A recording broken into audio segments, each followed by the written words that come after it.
Helen, Bridgett, and K.A. Masson. Is that what you write as?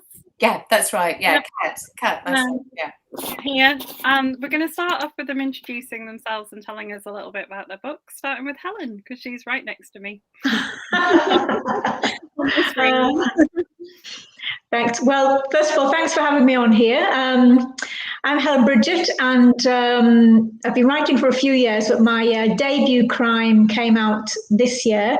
It's called One by One, and it features a professor of criminology. So she's an amateur detective, the kind of woman who screams at the TV when there are cop shows on, because she says they're never doing what they're supposed to do, or they're solving the crimes within half an hour, and that really annoys her. But one day she's, protesting too much, and somebody asks for her help, and she has to go out on a limb and help someone to solve a crime. So it's the first in the series, and the second one is out this November, I think it is. Brilliant. Yeah. Well, my name's Cat Masson, and I'm also a new writer. My book came out late last year in October, and it's called Oh gosh, I'm doing it the wrong way. There we go. That's a bit of a puzzle for a Friday night, isn't it? Getting it in the screen. Oh God, definitely. And it's from the point of view of a woman who is arrested for the attempted murder of her boyfriend. And she spends quite a lot of time in Brixton police station trying to figure out who has framed her. So, yeah. Sounds excellent. Why don't you start us off with your journey into publication? Is this your first novel? What made you write crime? Yeah. Well, actually, I suppose, I've done something totally different. I'm a graphic designer, actually, so I haven't had any experience in writing at all.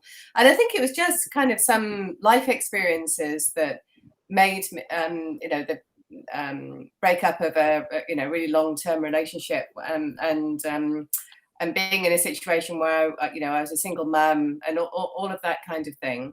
And I think I made no conscious decision about it. I just started writing down my thoughts as a way of dealing with some really tough, some tough days I'd had. And I literally started just writing in a little notebook, and piecing it together.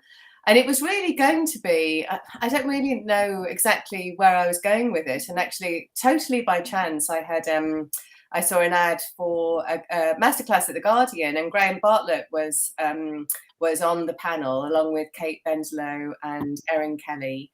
And I was free on that Saturday that it was happening. So I literally just went along, and I thought, and it all clicked. I thought, God, I can make this into a crime novel, and actually make it a much more exciting story than I kind of had kind of already produced at that point. So it was perfect. It was meant to be, really. So yeah, and actually before that, probably about 6 months before that, I also did again totally by chance, I attended a course at the Faber Academy, how to start a novel in a week.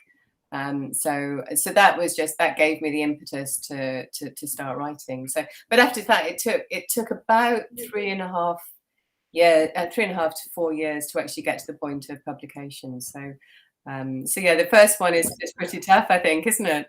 It is. How long did yours take, Helen? Were you? Well, actually, my first novel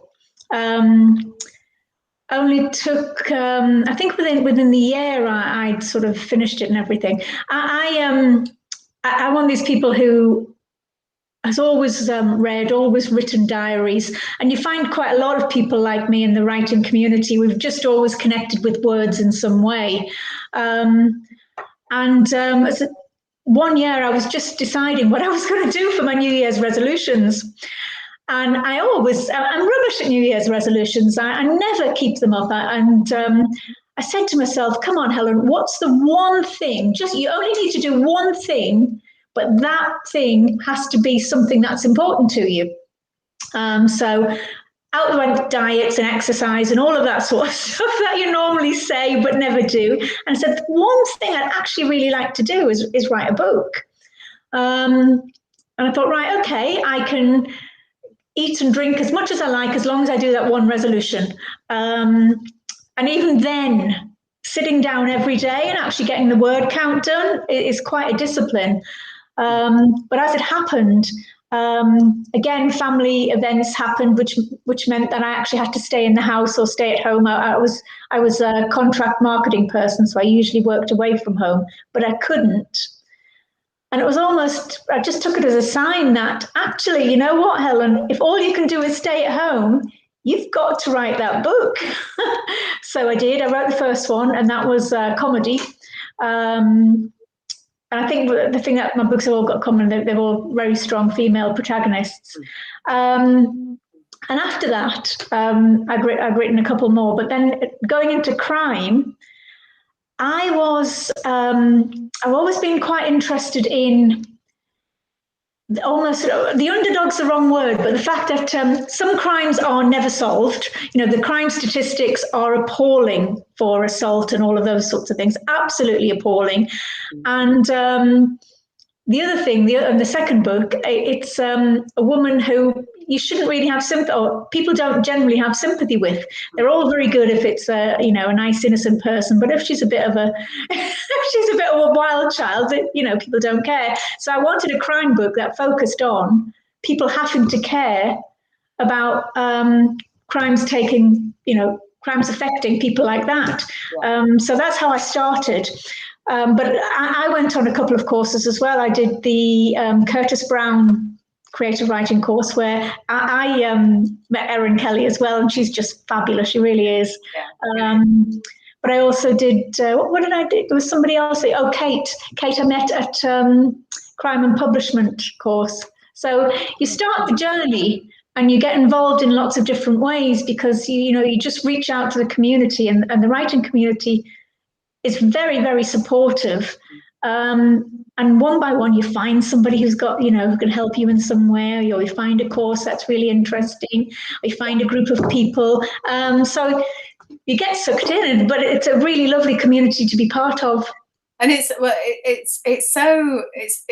you say, it's very supportive, and everybody is so happy to offer advice. Yeah. And I certainly haven't come across that in my career, what I do kind of for a living, where people are very kind of competitive and, and wouldn't be willing to share advice at all. But it's so different in the writing community, isn't it? So yeah, it is. I think there's so many different routes into publishing as well now, that everybody's journey is different, isn't it? There's so many different ways of doing it. But the more advice you have, the better you're going to be able to find your way, really. So we've got lots of people saying hello. We've got Laura Hamilton says hello. Leslie Lloyd says hello. Patricia Forsyth says evening. She's home, obviously. She's been our rep at Edinburgh Book Fest all week. Wow, brilliant. Tony Millington says hello. Lucy Sampson's watching. So is Sam. And Sam has a question for you both. She says, was your debut novel the first book that you wrote, or is there an unfinished one in a drawer somewhere? My debut was my first. Yes. So I'm happy to say there are absolutely no unfinished books on my laptop at the moment. They are all published or about to be published. And that is such a relief. Well, mine was my first book, but it took pretty much 10 years to get it from start to finish, though really in earnest was about 3.5, really. So yeah. But God, I mean, I'm sure you're the same as well, Helen. I've got probably about 5 books knocking about in my head that I want to write. If only I could clone myself, I'd be.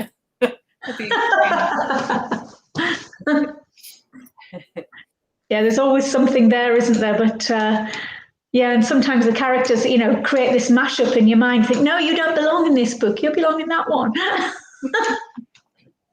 So talking about characters, introduce us both to your lead character from your novel. Shall I go first? Yeah. Okay, so my protagonist is a woman in her early 40s called Alex Kendrew, and she's a freelance photographer. She's got a young son. She's a single mum, and she starts to do some dating. A little bit, she just decides to dip her toe in the world of online dating, and she quickly gets swept up into this crazy world of dating, and meets somebody that she really, really falls for, but he dumps her quite soon. And then she goes on this wild, kind of 6 weeks where she kind of meets she meets a whole string of men, and it all goes horribly wrong. And then she decides, her son wakes her up, kind of she's drunk, and asleep on the sofa one Saturday morning, and she decides that's got to stop. But then she's invited to a college reunion, and she meets a guy that she used to know. I think maybe had had a few kind of nights of passion with kind of 20 years before, and they get together. He's quite recently divorced, and she's kind of charmed by him, really. He's become a painter, and he's got this kind of shishi lifestyle in West London, and her and her son Ned go and move with him. But as soon as they move in together, he just becomes really cold and distant, and she realizes she's made a terrible mistake, really. So, but lo and behold, the guy that she met, Mal, early on, gets back in touch, and they start to kind of, they have this wild affair. But a little bit further down the line, she is arrested one morning by the police. They come to her door 6 a.m. and arrest her for the attempted murder of Mal, the guy that she met right at the start.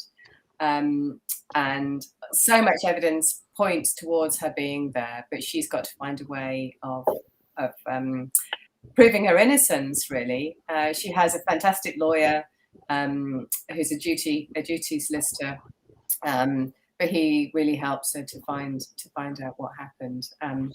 So about 2/3 of the way through the book is when she's arrested, and she spends 3 or 4 days in Brixton, in a Brixton police station cell. I've never been in a in a police station cell, but I had a lot, as we've talked about, I had a lot of advice from Graham Bartlett about what that would be like. And I suppose what I wanted, I mean, I absolutely love police procedurals, but what I wanted to do was flip it around so that it was from the point of view of somebody who knows absolutely nothing about what happens in a police station, and how frightening that would be, and especially for her son.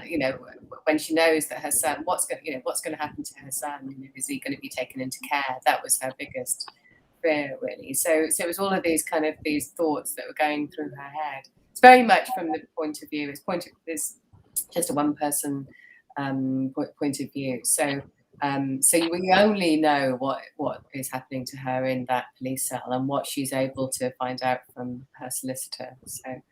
So yeah, that's that. But there's lots of characters. A few people have said in reviews, there's a host of characters in the book. But I suppose what I wanted to portray was what it's like for a woman in her 40s with a kid. In London, you do meet lots of people, especially people, other parents of your children's friends at school and that kind of thing. So I wanted to be as kind of realistic as possible, really. So there's lots of female friendships. I think that's that's a big, quite a big theme in the book, really. So yeah. I do like a flawed character. Oh, yeah, totally flawed. Yeah, I mean, you kind of, I've heard people say they were shouting at the book, kind of, no, Alex, don't do it. Absolutely. Helen, introduce us to your main character. Well, as I said, she's also sort of mid-40s. She's a professor of criminology. And she's a very confident person, at the top of her field, very feisty, She's the sort of person who would actually tell you exactly what she thought, even if that isn't what you wanted to hear. She's married with a teenage son. Her relationship with her husband isn't going particularly well. His career is on the downward slope while hers is on the upward slope, and it's causing real tensions. And her son can see it all happening, but he generally keeps quiet and tries to remain neutral. But Maxie, so she's called Professor Maxie Reddick, and as I said, she loves crime. She always wanted to be a policewoman, but when she was younger, her sister was killed and the police couldn't solve the crime. So ever since then, she's sort of had this bee in her bonnet about, as I said, police procedurals and TV shows and films where, they find a tiny cufflink in a massive field and all of a sudden the crime is solved, or there's a piece of soil on a shoe or something. She's throwing things at the screen when anything like that happens, because she just said, it doesn't happen. And she hates CSI because the equipment that they all use could never be afforded by. So she's got a real sort of axe to grind, and she does this on a podcast that she has. So she has a Crime Time podcast. And she says one night, you know what, I could, because the crime statistics, and actually I was spurred on by these crime statistics because they came out just as I was writing, saying something like 95% of rapes are never convicted. And that's the ones that are reported. And there's an estimate that so many are not reported, because you see those stats and you think, well, there's no point. I'm not going through all of that, for nothing. So this is, so my first victim is a rape victim, and she decides just that. She says, I'm not doing it. I'm not reporting it because there's nothing going to happen. They're just going to say awful things about me and nothing's going to happen. And if there isn't a first person report, the police can't do anything about it. Even if somebody else reports it on your behalf, they can't investigate. So, this girl's friend rings Maxie up and said you could do better than the police. Come on then, show us what you're made of. So Maxie realizes she has to put her big girl pants on and stop just ranting and see what she can do, because she doesn't want to let her down. Wow. So again, flawed characters, people, I think it sounds as if with your book as well, you put yourself into a situation where you could imagine being in and what you would do if you were that person. What would you do if all of a sudden you were accused of killing your other half, when you hadn't done it? How would you prove your innocence? And I love that dynamic where you can put yourself in the situation and you have to really work out what on earth you do about it. Yeah.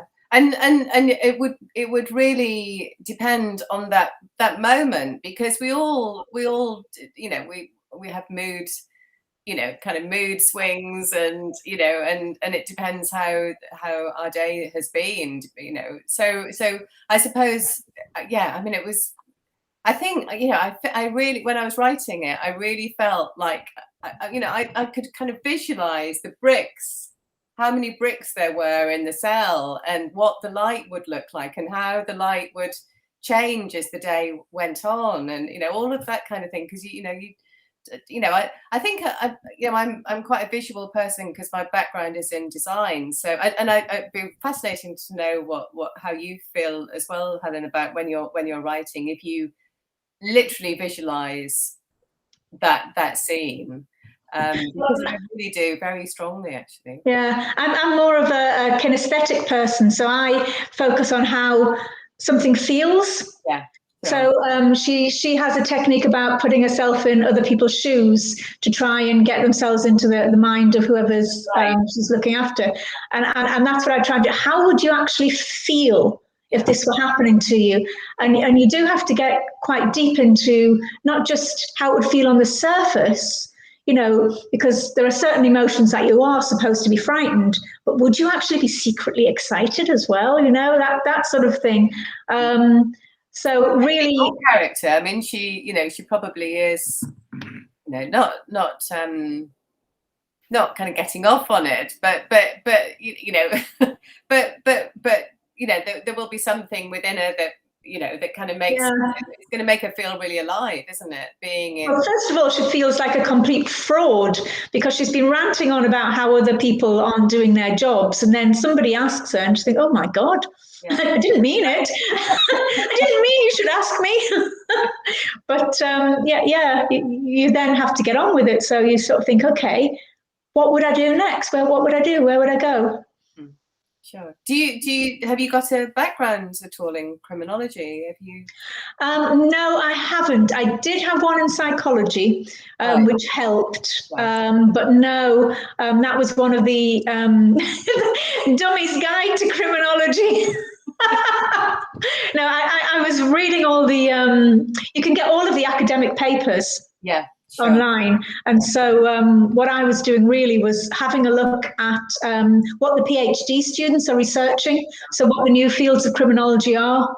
And that's really how I was, deciding what sort of crimes to pick according to what they were researching, whether they were looking at unconscious bias, which is, people deciding that you're guilty whether just by looking at you, which was really fascinating research, that stuff. Yeah. So that's how I got into her mind. Yeah, great. You have a research question actually on here from Donna Morfitt. She's asked what the most interesting thing you found researching your books was, and what was the biggest wormhole you fell down when researching? Oh gosh. Well, wormholes are quite easy because that's just doing too much. So as I said, I like to look at all the academic papers, and you can just keep reading. You can absolutely keep reading. I think one of the interesting things that in fairness, I didn't actually find this. I went to the Crime and Publishment course, and Kate Benelo was speaking.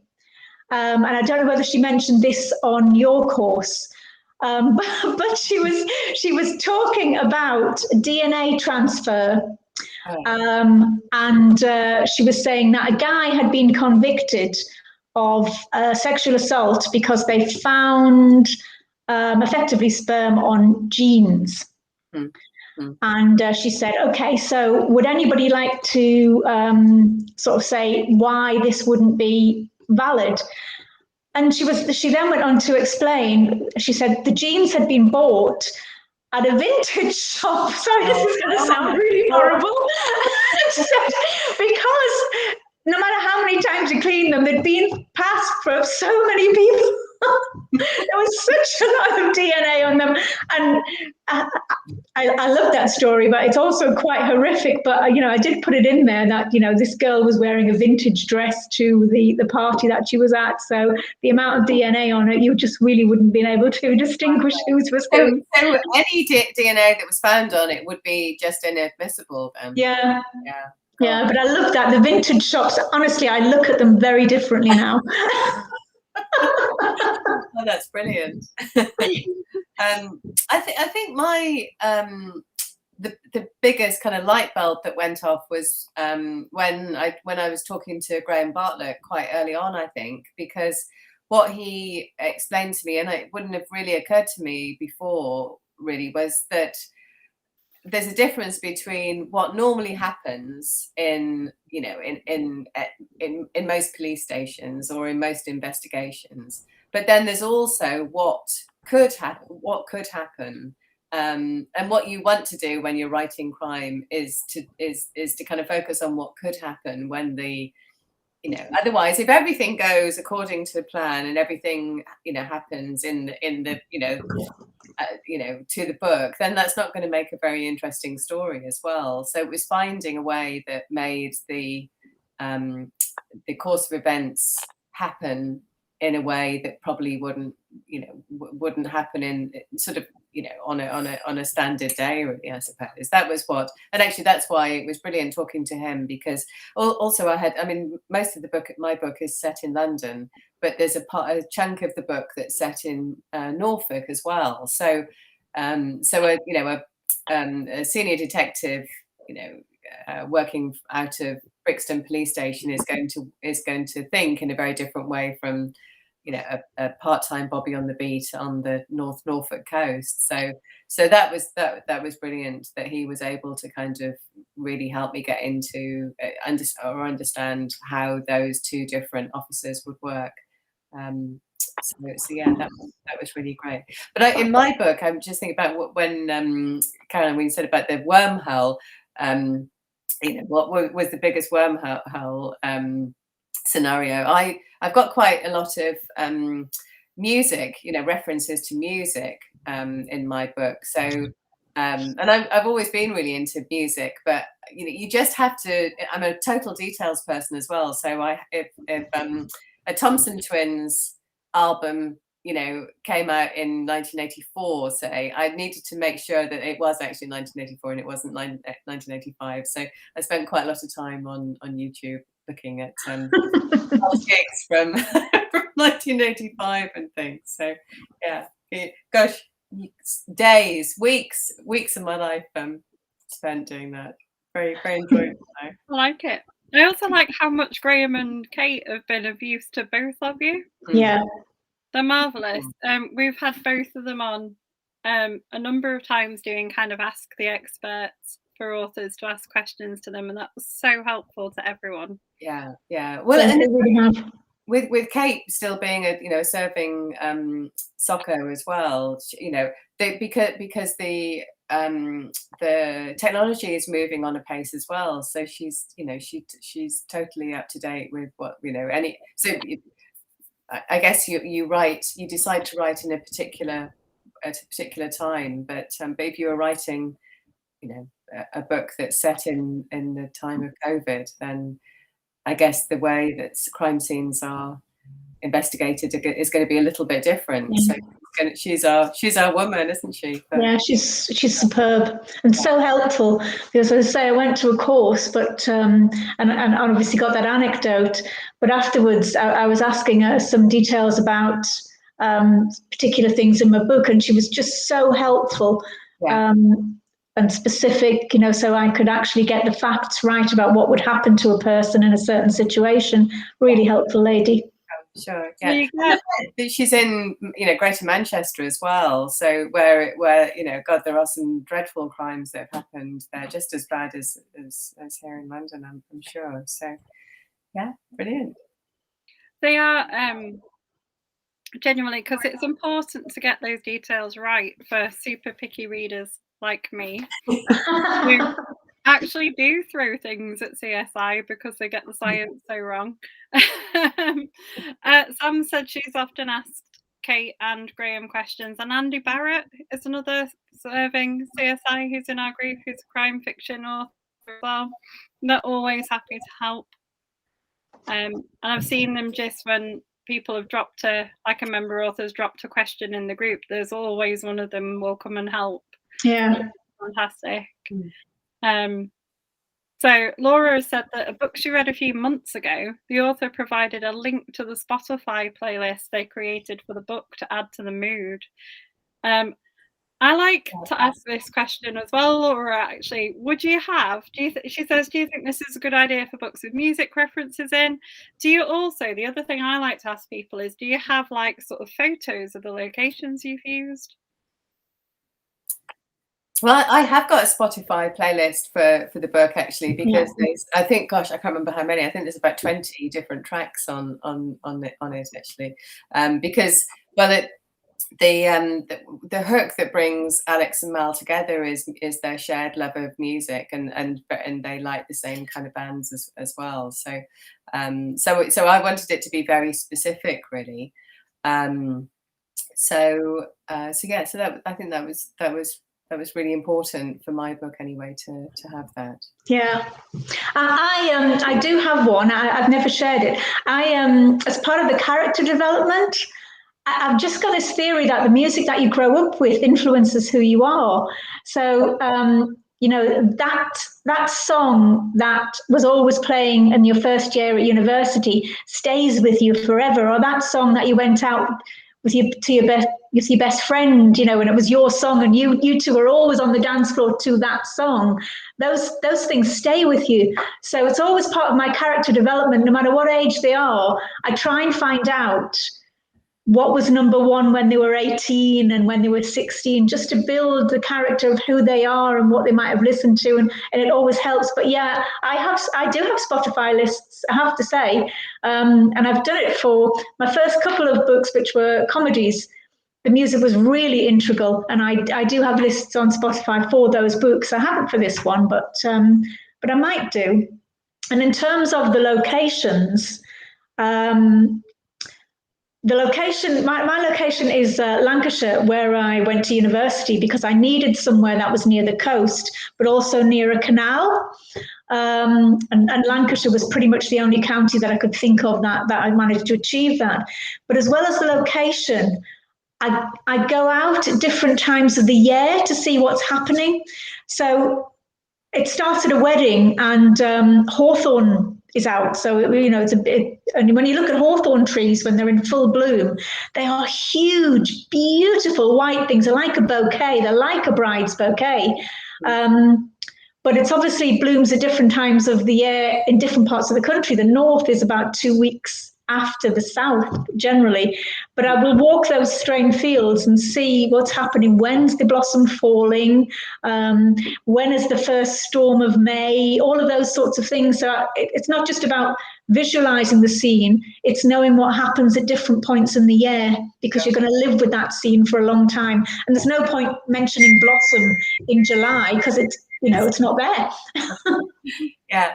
Well, look, with my location it's mainly in London. It's set in southeast London, which is where I've lived for 25 years. But I also had my character moving to West London, which is an area. And it's London's such a big place, and you get to know a particular part of it.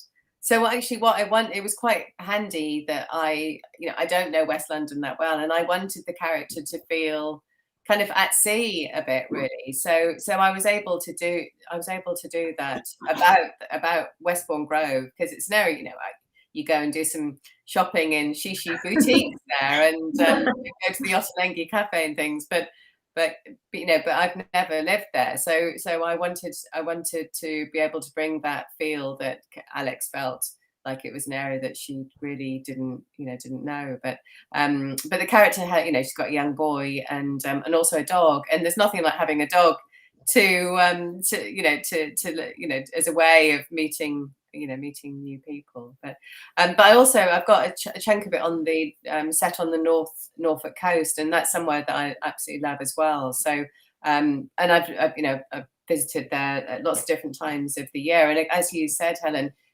different times of the year feel very different, and certainly somewhere that's coastal. I guess your location on the on the coast, it can change. It can be beautiful sunshine one day, and the next morning you wake up and it's well, in Norfolk I think they call it a har, which is a sea fog that kind of fret. We have fret. Oh well, it's always going to have different regional names, something like that, isn't it? So it's really important to I'm sure for all readers to be able to get that detail. So really, really important.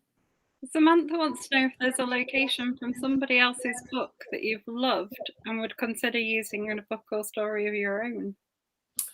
Oh, that's a she is good at the tricky questions. Oh gosh. Well, if it meant researching it really well, then I'd probably move to Vancouver and do that. But so it's one of Douglas Copeland's books, but that's only just because I want to move there. I can't think of one off the top of my head. Death in Paradise, that's always quite nice, to live on a desert island. Yes, that would be quite nice too. I'm trying to think what I've read.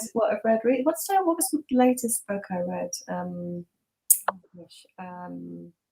Oh blimey, that's a really good question, isn't it? I'm reading The Silence by Susan Allett at the moment, and that's mainly set in Sydney in 1997. And actually, the way that she writes that I've never been to Australia actually. It's terrible. I'd really love to go. Obviously, now it's a bit tricky, but it's the kind of searing heat of an Australian summer that she, and also the difficult relationship she has with her mother, who is basically trying to get her father convicted of a murder that happened 30 years ago. So that location really helps to to kind of illustrate that really difficult situation that the family are in. That kind of claustrophobic, searing heat is really powerfully used. Sam said she's attempted to visit Bardsey Island in Wales after reading The Bones Beneath by Mark Billingham. She's a massive Mark Billingham fan. Right. But it was too foggy to see anything when we got there. Well, that could be a good plot twist though, couldn't it? Not being able to see anything. I have with me and my dad, and I've done it like in other places as well, wandered around like Holy Island looking for the places where Louise Ross left bodies. Oh, Holy Island is fantastic. It's beautiful. Absolutely beautiful. Yeah, I grew up not that far away from there actually, and I remember we went on I think it might have been a geography field trip when we were 14, and we had one girl in my class was absolutely terrified by the birds. I think she literally she just couldn't. I think she ended up having to go back early because it was just too much for her. Jan Cater. I just picture the Vikings coming across the sea. Can you imagine? You're just this, whatever peasant, and you say, what on earth is this entourage coming across the sea? But it's a spectacular location. It really is. Yeah, absolutely. Yeah. Right. So time for some of our favourite UK CBC questions now. Oh no. She said, memorable moments as an author. You know what? The very first time that I typed the end, that I'd actually written a book before it was published, before it was edited, anything like that. People say it's always special to hold your own book in your hands, and it is, but actually for me, it was finishing a book that I'd written, doing 90,000 words, and that was my moment. It still is. Every time I get to the end of one, it's not just relief, it's sort of, wow. Yeah. I think with me, because it was my first, I think it was getting that first printed copy arrive in the post. It was, it just incredible. And I remember picking it up and thinking, I know I'm gonna see a typo. I'm gonna turn to a page and I'm going to see a typo. It's going to be the first. You do think that? It took me about 5 minutes, actually, not 5 seconds, as I thought. I think also when you see somebody who isn't a member of your family and friends actually reading it. Have you? I've never seen anybody. I mean, yeah, I have, and I was, oh my god. Oh wow, that would be Yeah, that was a really special moment. Did you take a photo? No. I'm not a selfie type of person, but no. Just lived in that moment. My favourite question is, would you make a graphic novel of one of your books? I can't draw in the slightest, so possibly our graphic designer might be able to. I might. I think I might struggle a little bit with some of the scenes, but oh gosh, yeah. I mean, I definitely have a go. Definitely, I might have to ask a few, call in a few favors from illustrator friends. But yeah, definitely have a go. Yeah. And Sam's new favourite is, tell us about the latest scene that you wrote without giving away a spoiler. Okay.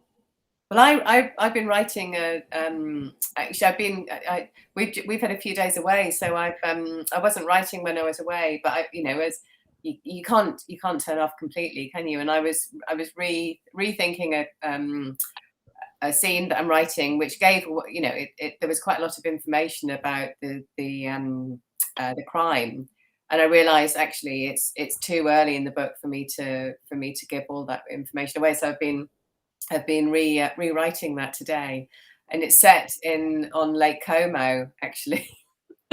Which you know, I mean, you could go to Italy at the moment, but it would be quite difficult with all the tests and everything. So yeah, I've been on the shores of Lake Como today, and it's about, so that my new book is about a family who are you know, start falling apart when their son is killed in a road accident.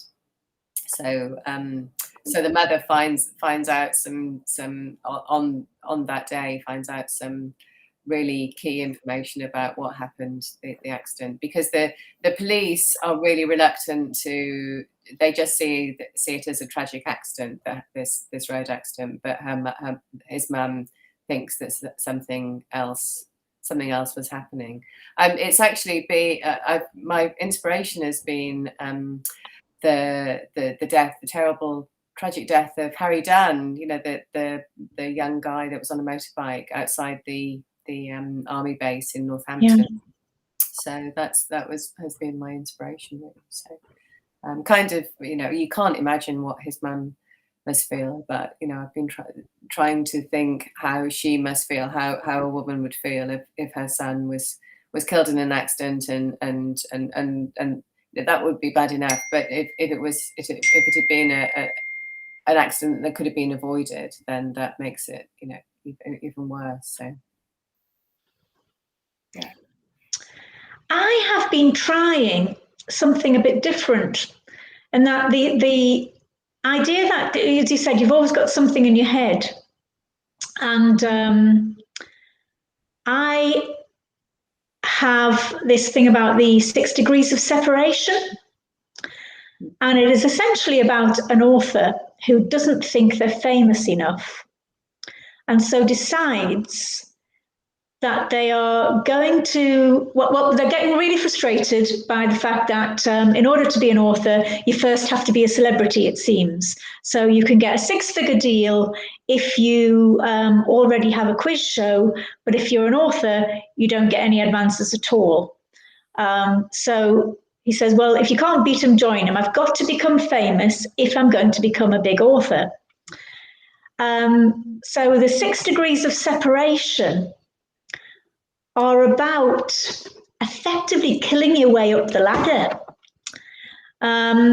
So how does he get to be the best friend of the most influential person in the world? And I haven't quite worked it all out yet, but that's the premise. So if anybody wants to come and tell me how they would do that, I'm just thinking, you know, because quite often you'll find that presidents or ex-presidents or first ladies have book clubs, and if they say, or Oprah, if they say something's good, then it sells globally. Brilliant. So he's trying to become best friends with the most influential person in the world, but he doesn't know anybody, but he keeps trying to bump his way into their company. So at the moment, I'm at the research, I'm trying to work out 6 degrees of separation between me and sort of Michelle Obama. Not that I plan on killing anybody, I promise. But I was thinking, how would you do it? So that's where I am. So there's only the first chapter written where the premise is out there, what he's going to do. But I haven't worked out how anything else goes. So, and that could be a real wormhole, absolute wormhole. Yeah. Is he quite open about what he wants to do? No, you're not. No. Apart from he needs to become famous. Wow. I love the premise. It's just gonna write it now. Laura said you'll have to go after Reese Witherspoon. She's got a book called Anne Turns Them Into Films. Yes. Yeah, I was aiming at the very top, you know.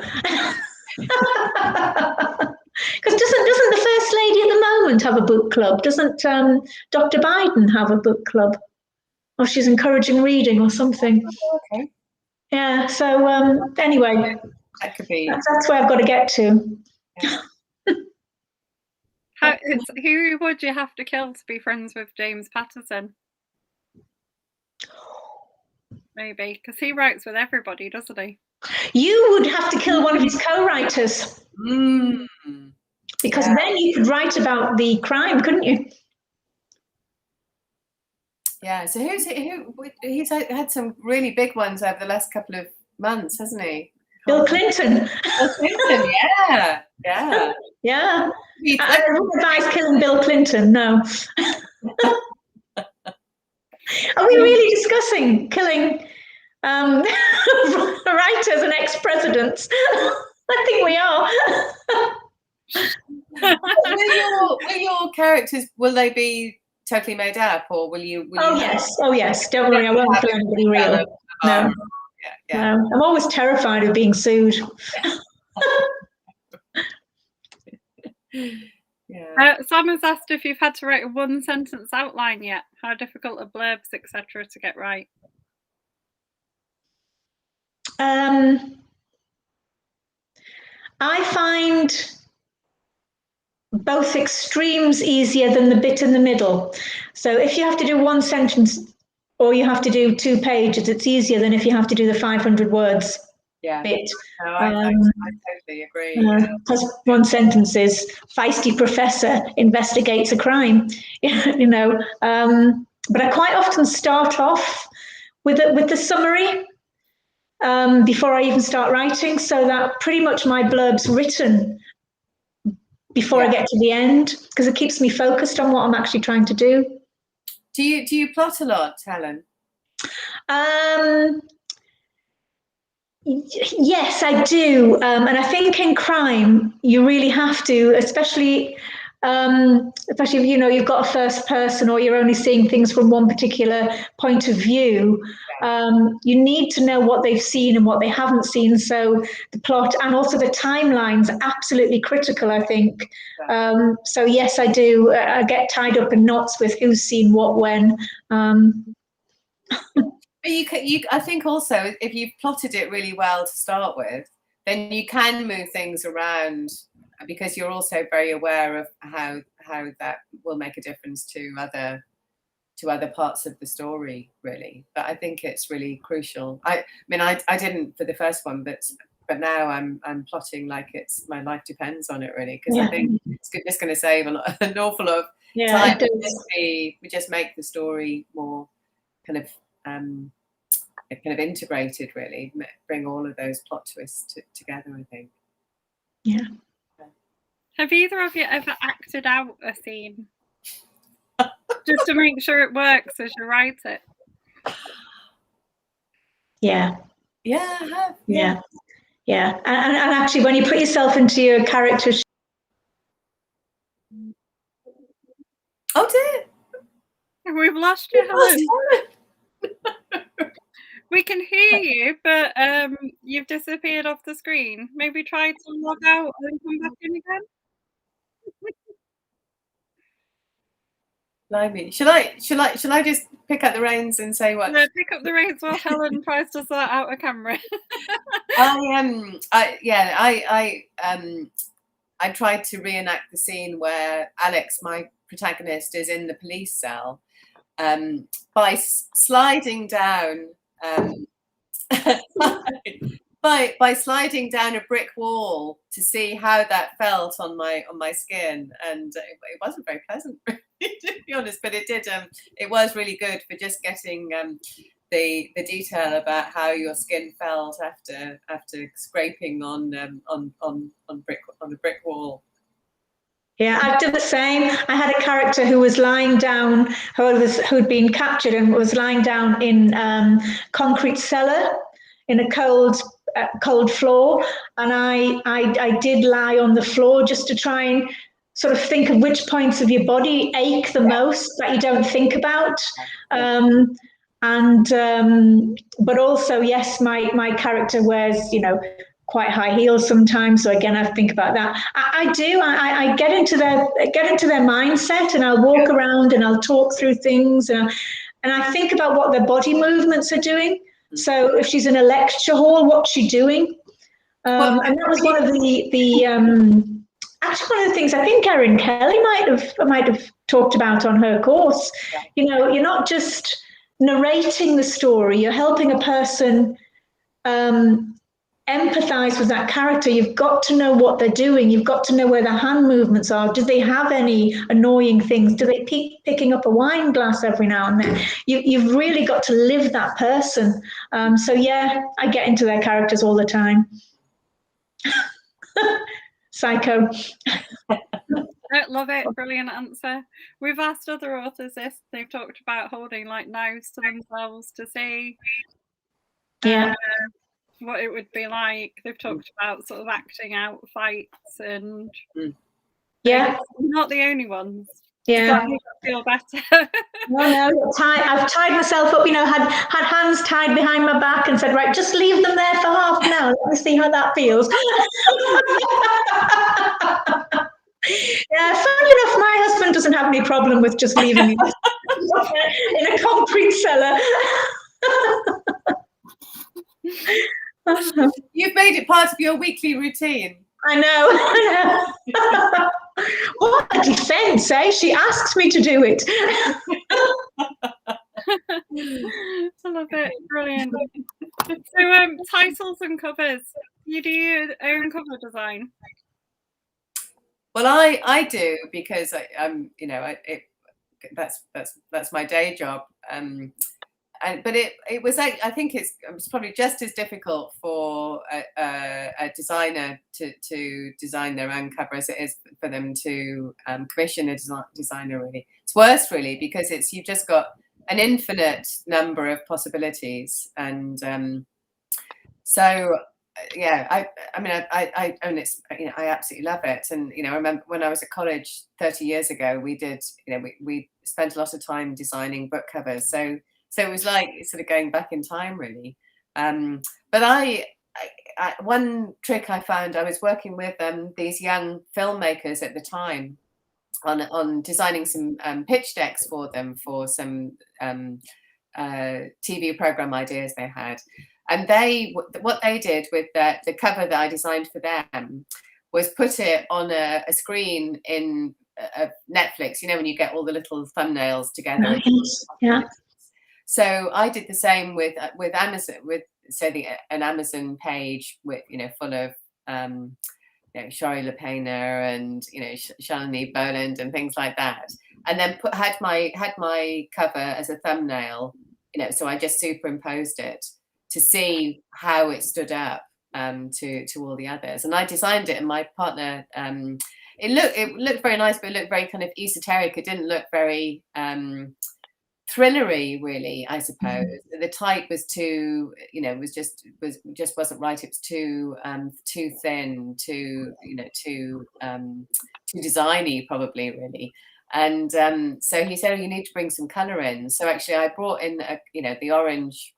It was very black and white. The images were black and white, but I brought in some orange, and it totally brought it to life. And I brought in a really chunky typeface, and all of a sudden it worked. So it was a really great process that, you know, and I needed, you know, even though I was able to design it, I needed that extra input from him as well. So yeah. It must be just so gratifying to be able to do that. You know, it's such a skill. Yeah. And my covers are designed by the publisher, so you know, we're asked what we think and what we'd like, but at the end of the day, they will pick something that they think you know, has that curb appeal, if you like, when it's sitting there amongst all the others. Yeah, definitely. I've got a message from Sam that said that she moved for a minute and you two had switched seats. We're very clever. I think it's excellent. It's a shame, Helen, we're not in the same room, and we could have just really I know. I should have been in my other room with books along this at the end, and it would have really confused people as to what we'd done. Do you like it when you can see books behind people? Because then you spend the entire chat trying to work out what books they've got on their bookshelves. Yeah, I have to say, well, some of mine are very old now as well, so. But I've got CDs behind me, actually. Yeah, I'm going to say, I thought they were CDs, yeah. Blur. I have a bit of Blur. I'm going the wrong way. There we go, Blur. I think that was an eponymous album, I think, from the early 2000s, possibly. I don't know. So what have you been reading at the moment that you're enjoying?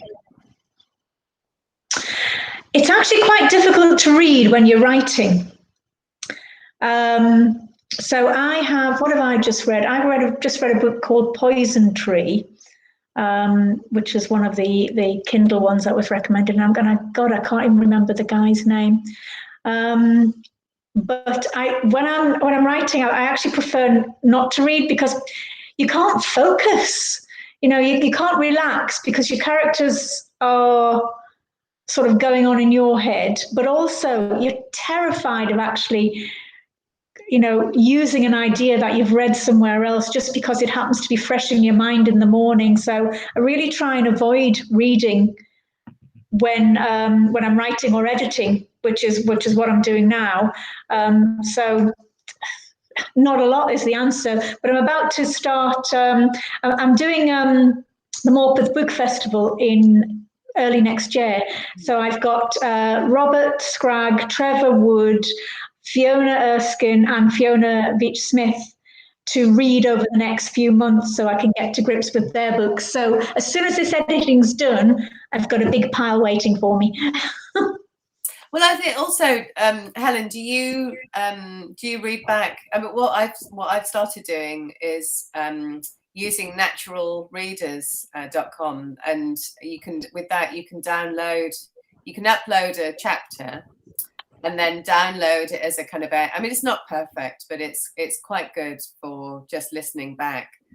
So I've been doing that at the moment. So and I know eventually I'll get totally sick of listening to my own book, but it's a really good way of just kind of listening to it and it's amazing how when you hear it out loud, there's such a different emphasis, isn't there? Such a different emphasis, because also the sentences in your mind aren't necessarily the ones that you've written. Until you actually hear them, you don't realize that you haven't written what you actually meant to write. and also when you hear it out loud, you sometimes there's an extra word that's not needed, and what you want is to be yes. Right. I feel like I need to constantly hone it so that it's just as succinct as it possibly can be, really. Yeah. Fab, what are you reading at the moment, Catherine? I'm a little bit like Helen, actually. I know I kind of come off the gas a little bit reading when I'm writing as well, because I just find it, I think, creatively, you just need to have a very kind of single-minded kind of attitude, really. But I do read a little bit at night, and I try and read a couple of books. I'm actually on an audiobook I'm listening to at the moment, The Girl in the Ice by Robert Bridgett, which I was recommended by my hairdresser, actually, and it's really good, really good. Do you know him at all? Robert Bridgett. I think he's got I think he might have a Slovenian background, but he's lived in the UK for a long time. So that's really good. And so the Susan Allett that I talked about, The Silence. But I've also just finished, I don't know where it is, actually. It's a book by Nikki Dudley called Volta, who I actually met her through Graham Bartlett as well. So that's a really fantastic book. With a small publisher. She released that earlier this year. So she's a poet as well. So you can really tell that in her writing. It's really, the language will be beautiful. It really is. So yeah. that's a whodunit as well, from the perspective of three different people. the protagonist and her lawyer and her psychologist as well.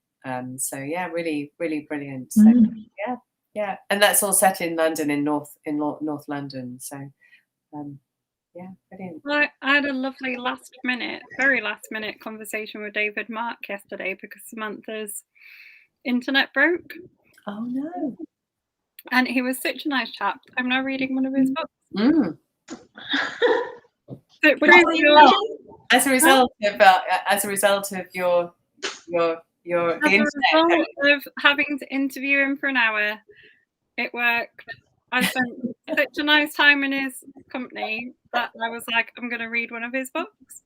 Excellent. Brilliant. Proof that these author chats work. You don't think he cut the internet wire or something? He may have done. He may have gone round Sam's house just to put the wire to get another sale. But no, I don't think so. The lengths we have to go to. I mean. But that's it. That's our hour up. Thank you so much for joining us. Oh, nice. Really good fun. Well, thanks for having us.